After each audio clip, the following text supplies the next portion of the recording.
Assalamualaikum warahmatullahi wabarakatuh. Halo Sobat Cuan, jumpa lagi dengan saya. Pada kesempatan kali ini saya akan membahas mengenai penurunan IHSG ya. Jadi saya akan membahas mengenai review IHSG 2 hari terakhir. Karena kalau kita lihat 2 hari terakhir ini foreign atau asing masif sell ya di bursa kita.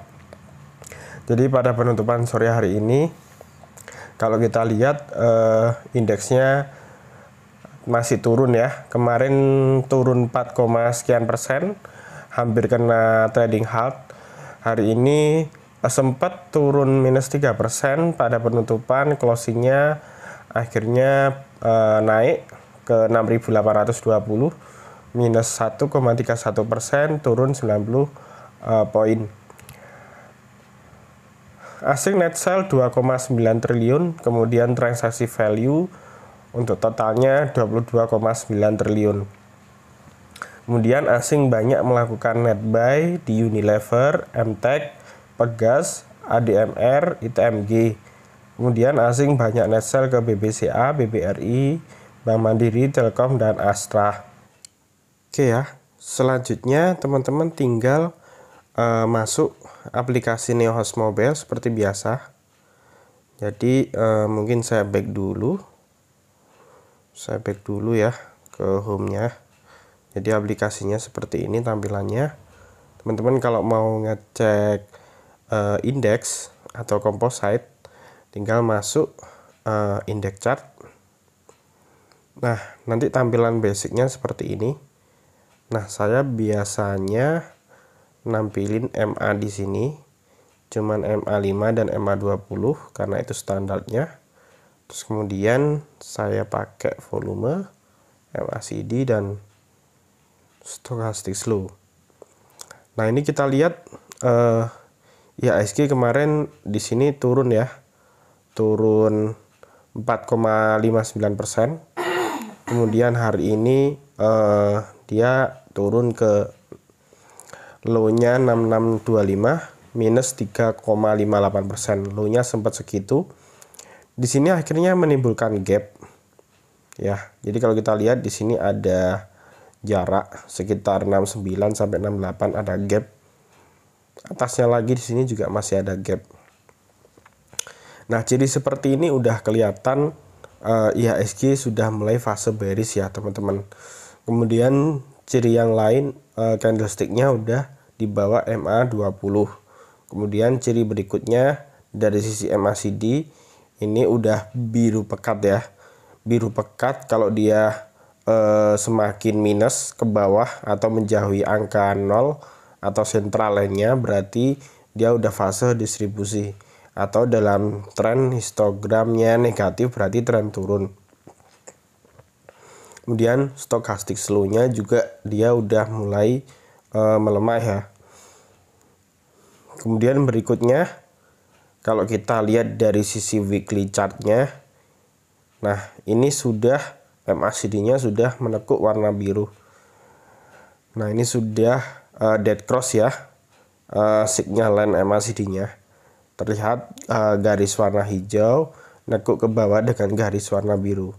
Nah, berikutnya kalau kita lihat secara daily, di sini kita bisa tarik garis support ya. Caranya menarik garis support seperti apa, Mas? Jadi kita tarik berdasarkan puncak candlestick terdekat ya. Ini misalnya di sini. Terus kita cek di sini detailnya. Nah, ini kalau saya geser, harga tertingginya di 6.754. Ini terjadi di 2021 bulan November ya, tanggal 22. Nah, ini tadi sudah sempat tembus pada pagi hari tadi. IHSG sudah tembus di 6.662. Tapi sesi 2-nya akhirnya berhasil ini ya, rebound ya. Jadi ada perlawanan dari buyer. Kemudian IHSG bisa closing di atas 6.754. Ya, jadi tepatnya di sini.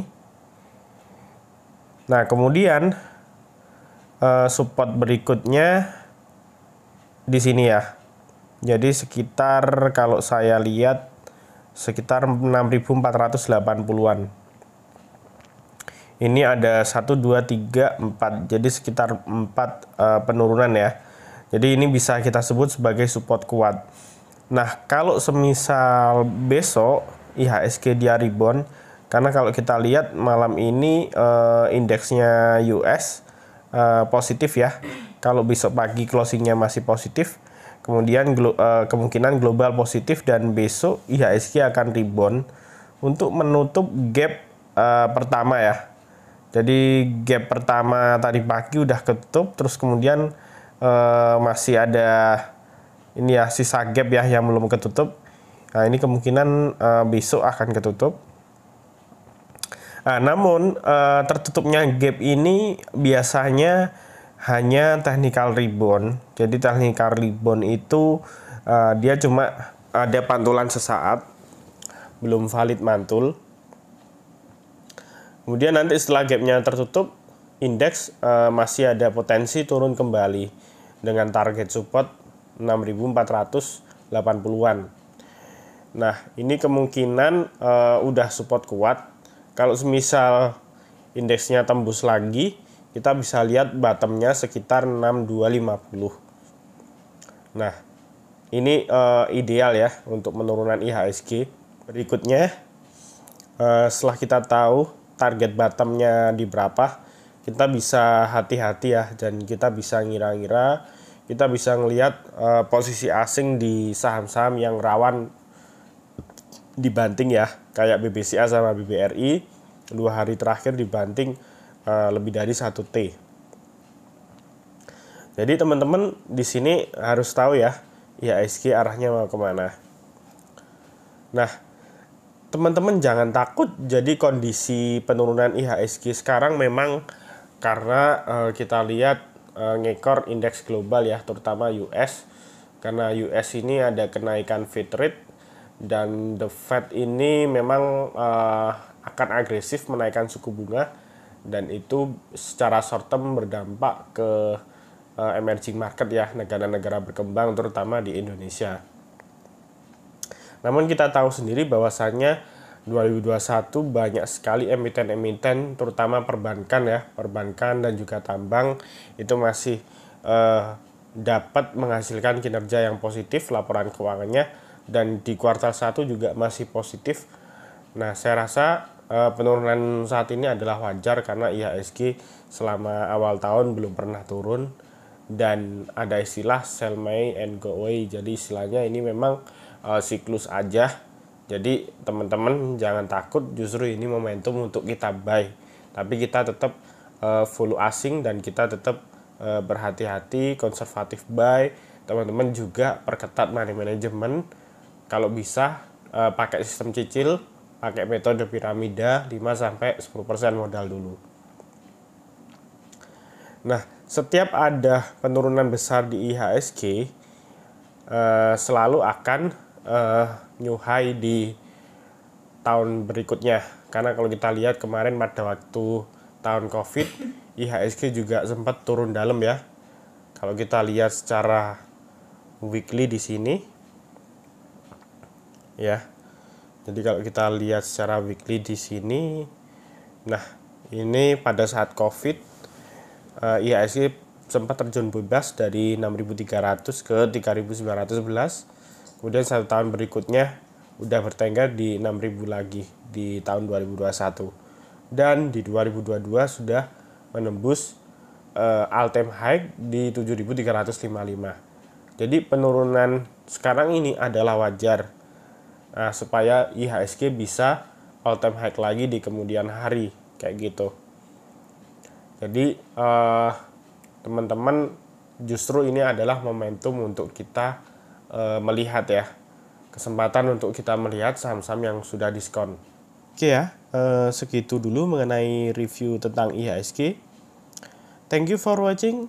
See you next time video.